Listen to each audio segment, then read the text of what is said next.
kasih dan anugerah Tuhan. Terima kasih Bapa untuk lawatan-Mu di malam hari yang indah ini. Kami percaya di mana 2-3 orang berkumpul, Engkau hadir di tengah-tengah kami. Tiba saatnya Tuhan, jamah setiap hati kami, lawat setiap hati kami melalui sabda kebenaran firman-Mu. Dan sambut firman Tuhan dengan penuh segala ucapan syukur, sediakan hamba-Mu di belakang kaki salib-Mu. Biarlah mau pemberitaan firman Tuhan pada hari ini, nama Tuhan dipermuliakan di dalam nama Yesus. Haleluya, puji Tuhan. Amin. Sambung. Puji nama Tuhan, pada hari ini kita dapat berjumpa kembali dalam kasih Kristus Tuhan kita.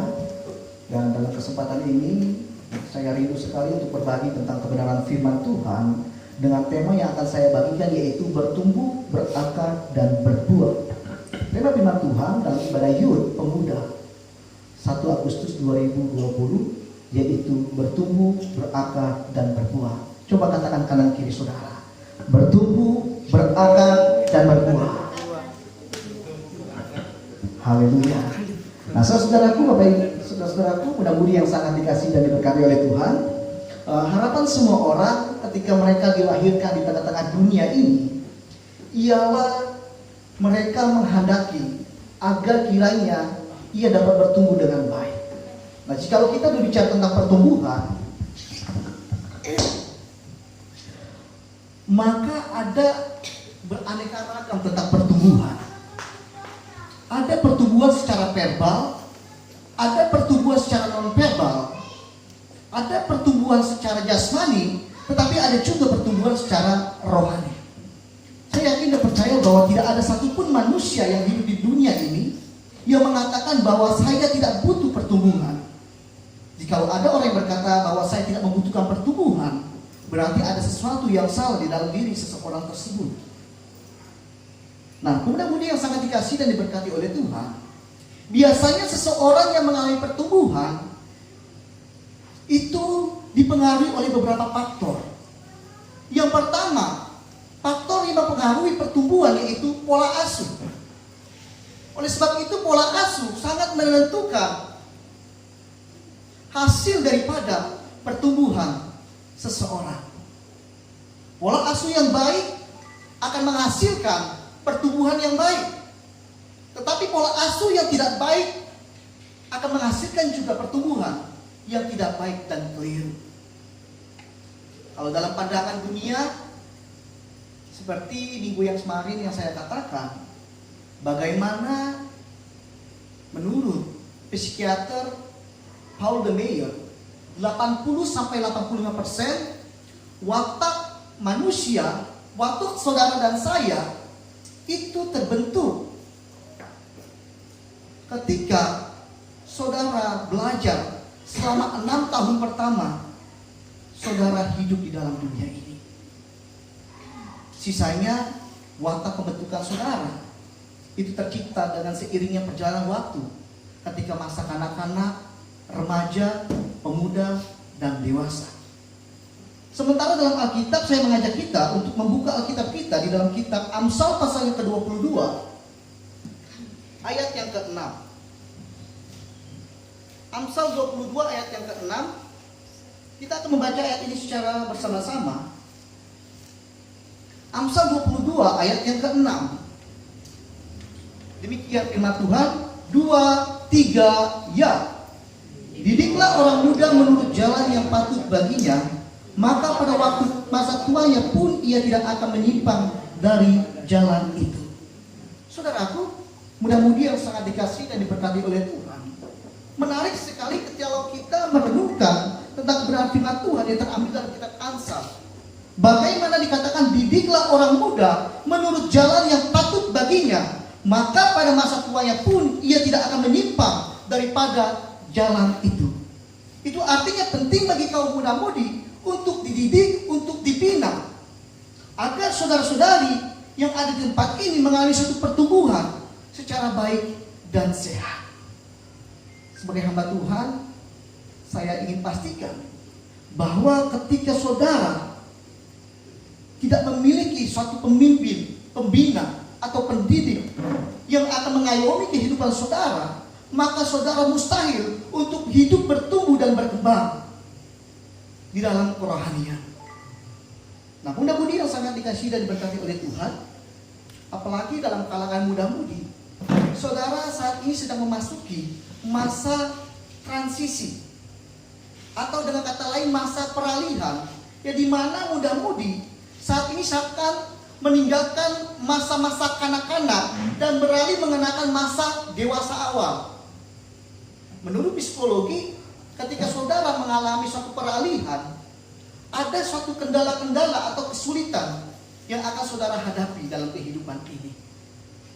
Oleh sebab itu tak jarang kita melihat bagaimana ketika pemuda-pemudi dia sudah beranjak menjadi dewasa, dia ingin sekali menunjukkan jati dirinya. Dia ingin sekali menunjukkan kemandiriannya bahwa ia bisa. Bahkan ia akan memperlihatkan bagaimana ia dapat melakukan suatu pilihan-pilihan yang terbaik, termasuk dalam pasangan hidup, pengambilan keputusan, dan lain-lain sebagainya. Jadi saudaraku, jikalau saudara dalam masa muda, dalam masa mudi terlepas dari didikan, dari binaan, pola asuh orang tua secara rohani, maka saudara lambat laun akan senantiasa terbawa oleh arus dunia yang akan menjerumuskan saudara kepada sesuatu hal-hal yang negatif. Jadi saudaraku, betapa pentingnya pola asuh bagi kaum muda-mudi untuk diterapkan dalam kehidupan sebagai pemuda-pemudi Kristen di masa kini. Oleh sebab itu, kita sebagai pemuda-pemudi jangan pernah menjauhkan diri kita dari segala pertemuan-pertemuan ibadah sebagaimana yang dibiasakan oleh orang yang tidak mengenal Allah. Sebab kita tahu bahwa ibadah itu mengandung janji, yang dimana di dalamnya membawa satu keuntungan yang besar dalam setiap kehidupan saudara-saudari, baik di masa kini maupun di masa yang akan datang. Mudah-mudahan yang sangat dikasihi, yang sangat diberkati oleh Tuhan, pada suatu kali di sebuah lereng gunung yang curam ada 4 telur elang, di mana pada saat itu terjadi gempa bumi yang dahsyat, sehingga 4 telur elang ini mengalami suatu pergeseran dan jatuh ke kandang ayam. Ketika telur itu jatuh di kandang ayam, lalu ayam-ayam itu menggerumuni telur elang ini, sampai pada akhirnya telur elang ini meneteslah dan menjadi 4 ekor elang. Ketika telur elang ini menetes menjadi 4 ekor elang, lalu ayam-ayam ini pun berusaha untuk membesarkan elang-elang ini dengan caranya sendiri, sebagaimana ayam membesarkan ayam. Mulai dari cara makannya, tingkah lakunya, dan lain-lain sebagainya. Bahkan tak kalah ketika setiap pagi ayam ini berkotek, saudaraku, petok, petok, petok, maka elang-elang ini pun mengikuti petok, petok, petok. Dan anehnya, elang ini merasa nyaman, saudaraku, ketika berada di dalam kumpulan-kumpulan ayam-ayam. Berjalan waktu, sang elang ini menatap ke langit dan melihat ada elang yang terbang tinggi, mengepaskan sayapnya di udara. Lalu elang ini berkata kepada ayam, seandainya saya bisa terbang tinggi seperti elang, maka saya menjadi orang yang sangat berbahagia. Tetapi apa yang terjadi, saudara-saudara, mudah-mudahan yang sangat dikasihi dan diberkati oleh Tuhan? Ayat ini berkata kepada 4 elang ini, sesungguhnya sangat mustahil engkau dapat terbang, sebab engkau adalah ayam. Mudah-mudahan yang sangat dikasihi dan diberkati oleh Tuhan, apa yang dapat kita petik dari sebuah kisah 4 elang tersebut tidaklah lain selain pola asuh yang salah. Seandainya 4 telur elang ini, 4 ekor elang ini diasuh oleh 4 elang dewasa, maka dia akan menjadi seekor elang yang sangat dewasa, di mana ia dapat terbang tinggi dan mengepaskan sayapnya di udara. Akan tetapi elang ini diasuh oleh ayam-ayam, saudaraku, Sehingga tingkah laku daripada ayam ini, 4 ekor elang ini, menyerupai layaknya seperti ayam-ayam. Pemuda-pemudi yang sangat dikasihi dan diberkati oleh Tuhan Yesus Kristus, saya minta mudah-mudi angkat tangan kanan saudara dan taruh tangan kiri saudara di dada saudara. Angkat tangan kanan saudara, lalu saudara taruh tangan kiri saudara di dada, pejamkan mata saudara, lalu ikutilah kata-kata saya. Tuhan Yesus, aku ingin mendapatkan pola asuh yang menghantarku bertumbuh di dalam mengiring Engkau. Aku tidak ingin seperti elang yang salah diasuh oleh ayam-ayam, sehingga ia tidak dapat terbang tinggi dan melepaskan sayapnya. Amin. Nah, mudah-mudi yang sangat dikasihi dan diberkati oleh Tuhan, hari ini kita akan belajar ada beberapa tokoh Alkitab yang hidupnya bertumbuh dengan baik dengan cara pola asuh. Dalam Perjanjian Lama, kita melihat ada satu tokoh Alkitab yang bernama Musa. Musa adalah satu pribadi yang terlahir pada masa-masa gejolak politik di Mesir. Bagaimana pada saat itu Raja Mesir mengeluarkan satu perintah agar kiranya membuang semua anak laki-laki tepatnya di Sungai Nil. Akan tetapi Musa adalah orang yang sangat beruntung. Ketika Musa dibuang, pada saat itu Musa didapati oleh anak putri Firaun, sehingga dia diasuh di dalam satu kerajaan Firaun selama 40 tahun dan mendapatkan satu pengetahuan yang sangat memadai. Bahkan selama 40 tahun kedua, Musa dididik melalui pendidikan karakter oleh Tuhan secara langsung ketika dia dibawa kepada satu padang gurun dengan bangsa Israel. Sementara dalam Perjanjian Baru, kita melihat bagaimana Timotius adalah satu pribadi yang diasuh oleh kedua orang tuanya yang takut akan Tuhan. Dia dibesarkan oleh ayah seorang Yunani dan seorang ibu, seorang Yahudi yang bernama Eunike dan neneknya yang bernama Lois.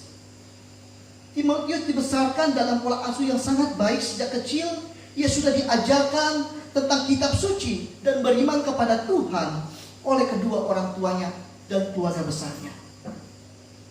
Saya mengajak kita untuk membuka Alkitab di dalam 2 Timotius pasal 1 ayat yang kelima.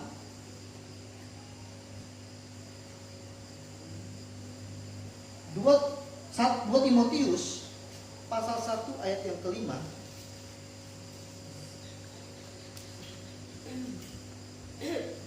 Di sana dikatakan, sebab aku teringat akan imanmu yang tulus ikhlas, yaitu iman yang pertama-tama hidup di dalam nenekmu Lois dan di dalam ibumu Eunike, dan yang yakin akan hidup juga di dalam dirimu.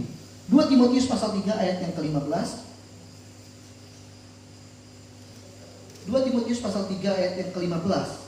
Ingatlah juga bahwa dari kecil engkau sudah mengenal kitab suci dan dapat memberikan hikmat kepadamu dan menuntut engkau kepada keselamatan oleh iman kepada Kristus.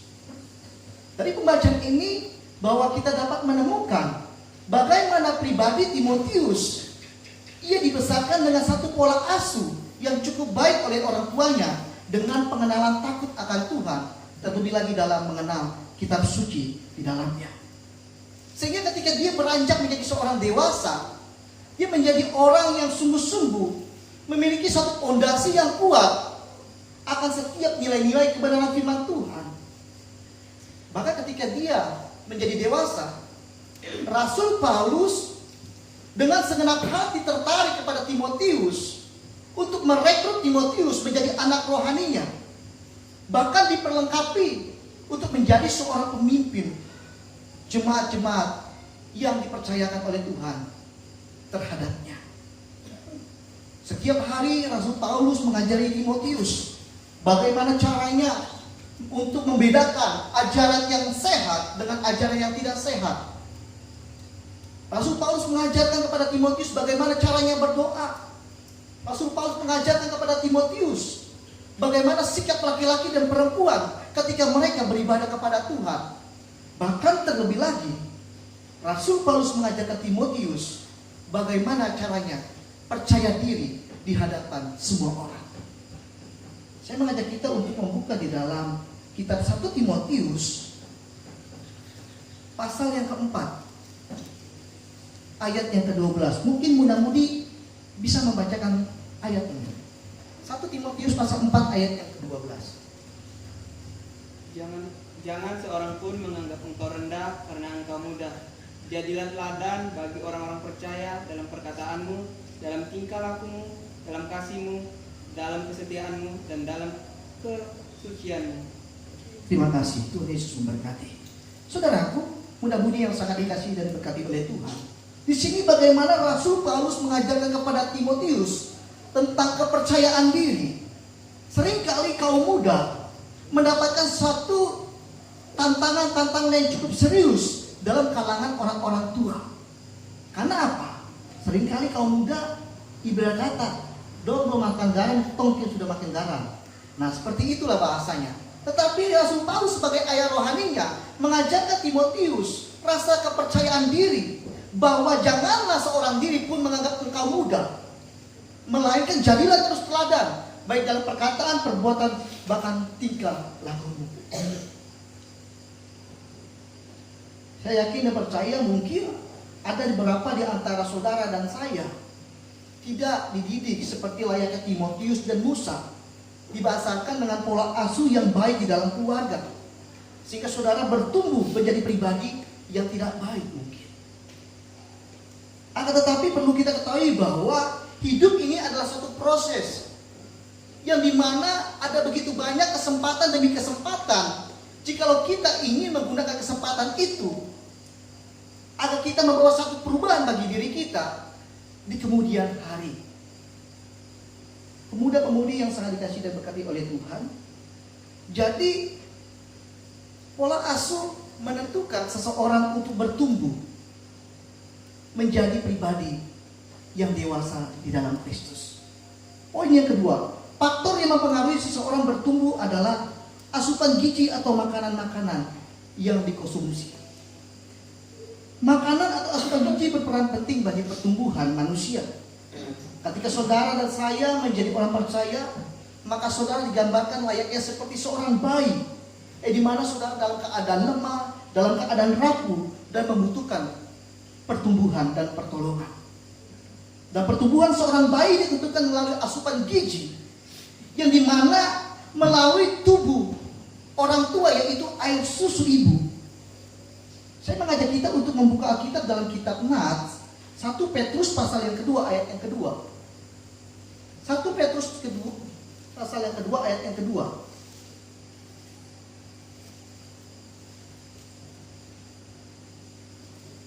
Di situ dikatakan, dan jadilah sama seperti bayi yang baru lahir, yang selalu ingin air susu yang murni dan yang rohani, supaya olehnya kamu bertumbuh dan beroleh keselamatan. Jadi bagi muda-mudi, jika ingin bertumbuh menjadi pribadi yang dewasa di dalam Kristus, pastikanlah firman Tuhan tidak boleh diabaikan dalam setiap kehidupan saudara dan saya. Seperti layaknya seorang bayi yang membutuhkan seorang ibu yang dimana harus memberikan asupan gizi, yaitu air susunya. Demikianlah saudara dan saya. Ada satu pernyataan Bapak Gereja di abad keempat dan ke abad kelima yang bernama Bapak Jarome. Dia berkata bahwa tidak mengenal kitab suci sama dengan tidak mengenal Kristus. Sebab banyak di antara kita muda-mudi yang kegemarannya membaca kitab suci setiap hari. Coba lambaikan tangannya. Ada? Oh, banyak juga, luar biasa. Kegemaran kita dalam membaca kitab suci akan menolong kita kepada suatu kepribadian yang dewasa di dalam Kristus. Bagi yang belum memiliki kegemaran membaca kitab suci, belajarlah mulai malam inilah, ambil komitmen untuk membaca kitab suci, mungkin 1 ayat atau 2 ayat saja. Dan yang ketiga, faktor yang mempengaruhi seorang bertumbuh adalah faktor lingkungan sekitar. Mudah-mudahan sangat dikasihi dan berkati oleh Tuhan, kita tidak dapat memungkiri bahwa lingkungan memainkan peranan penting bagi pertumbuhan seseorang. Jika lingkungan saudara cemar, maka lambat laun saudara akan menjadi cemar. Sama layaknya ketika ada suatu pabrik di mana limbahnya dialirkan ke suatu laut mungkin, maka laut itu lambat laun akan tercemar, saudara. Oleh sebab itu dalam kitab Mazmur pasal yang ke-1 ayat yang 1 itu mengingatkan bagaimana berbahagialah orang yang tidak berjalan menurut nasihat orang fasik, yang tidak berdiri di jalan orang berdosa, dan yang tidak duduk dalam kumpulan pencemooh. Artinya lingkungan sangat mempengaruhi dalam setiap kepribadian, pertumbuhan, kehidupan saudara dan saya. Oleh sebab itu ada 3. Bagaimana kita dapat bertumbuh? Yang pertama, pola asuh. Yang kedua, asupan gizi.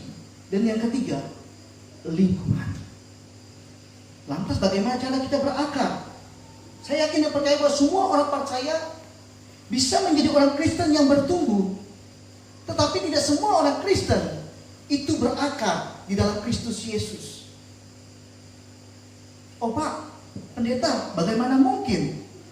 Tadi Bapak berkata bahwa semua orang percaya dapat bertumbuh, tetapi tidak semua orang percaya dapat berakar di dalam Kristus.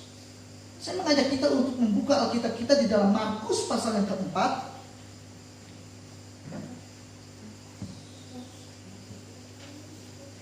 Ayat 1 sampai yang ke-8. Mungkin kita akan membaca ayat ini secara berganti-gantian. Kaum laki-laki membaca ayat yang ganjil, kaum perempuan atau wanita membaca ayat yang genap. Markus pasal yang ke-4 ayat 1 sampai yang ke-8. 2, 3, ya. Pada suatu kali Yesus mulai pula mengajar di tepi danau. Maka datanglah orang banyak yang sangat besar jumlahnya mengerumuni dia, sehingga ia naik ke sebuah perahu yang sedang berlabuh lalu duduk di situ. Sedangkan semua orang banyak itu di darat di tepi danau itu. Dan ia mengajarkan banyak hal dalam perumpamaan kepada mereka. Dalam ajarannya itu ia berkata kepada mereka, Dengarlah, adalah seorang penabur keluar untuk menabur. pada waktu ia menabur, sebagian benih itu jatuh di pinggir jalan. Lalu datanglah burung dan memakannya sampai habis. Sebagian jatuh di tanah yang berbatu-batu dan tidak banyak tanahnya.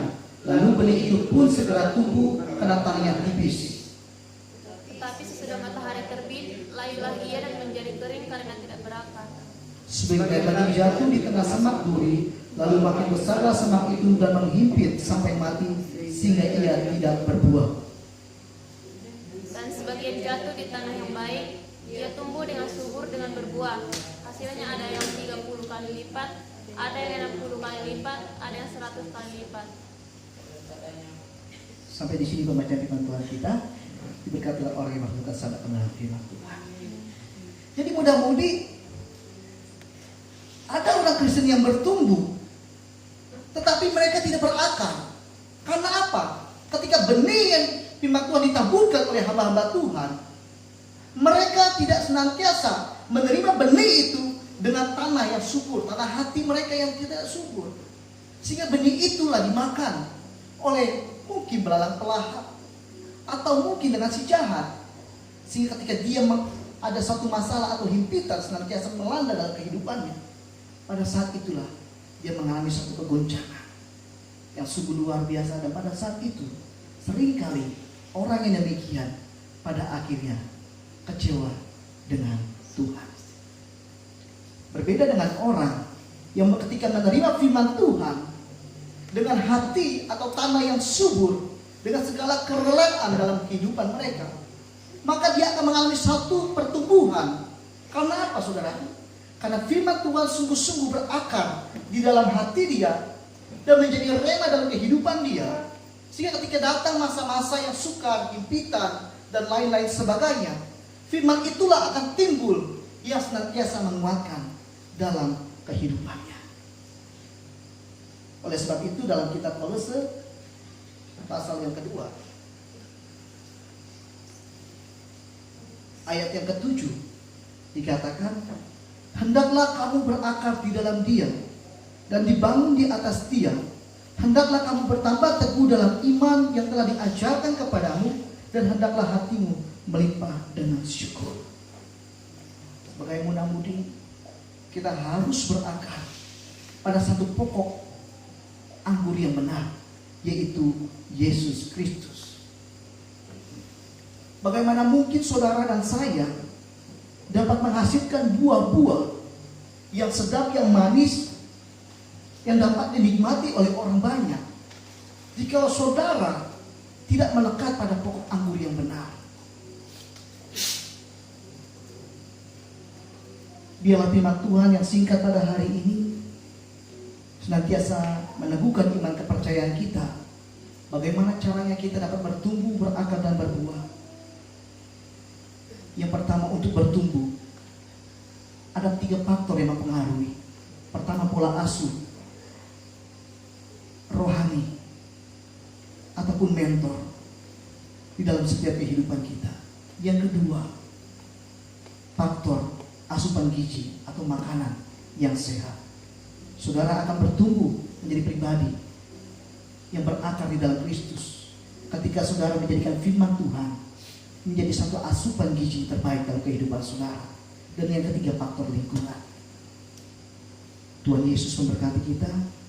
Saya rindu mengangkat satu pujian yang mengatakan,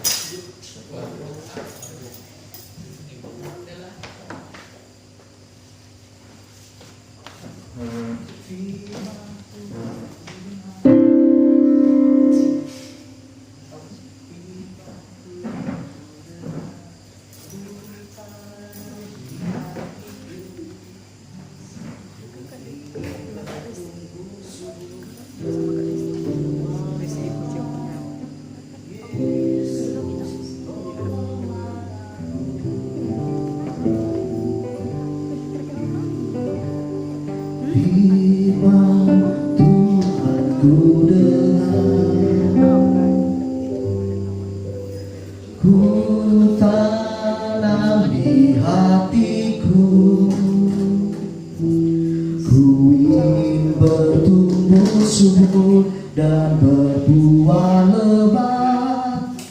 Yesus, tolonglah daku. Firman Tuhan ku dengar, firman Tuhan ku dengar.